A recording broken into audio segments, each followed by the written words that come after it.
বৰাকৰ কাটিগড়াত হাজাৰ হাজাৰ বিঘা কৃষিভূমি পানীৰ তলত।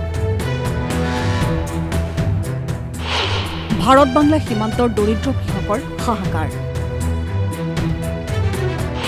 এখন স্লুইচ গেটৰ বাবে কাটিগড়াত অনাকাংক্ষিত বান।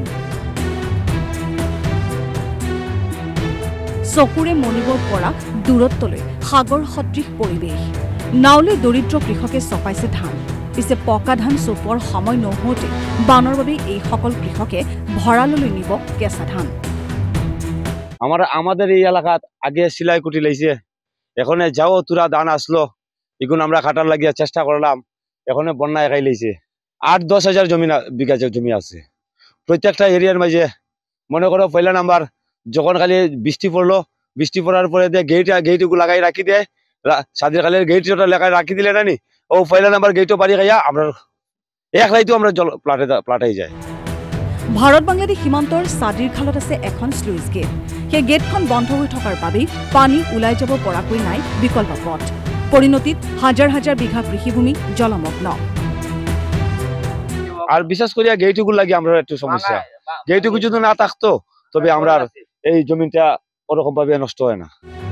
চণ্ডীনগৰ, চালিমাবাদ, খেলমা, জাবদাত বানৰ তাণ্ডৱ। হিলুয়া টিলা, সুবুধনগৰ, কৰয়কান্দি, মহাদেবপুৰতো বানৰ তাণ্ডৱ। সরকার বাহাদুরকে অনুরোধ করি যাতে মানুষের এইগুলা জিনিস যে ক্ষতি হয়েছে ক্ষতির যাতে তারা ক্ষতিপূরণ দেওয়ার জন্য অনুরোধ রাখি। সংশ্লিষ্ট বিভাগৰ স্লুইচ গেটখনে এতিয়া আপদ মাতিছে কৃষকৰ। বানত দিশহাৰা কৃষকৰ দাবী গেটখনৰ নাই প্ৰয়োজন।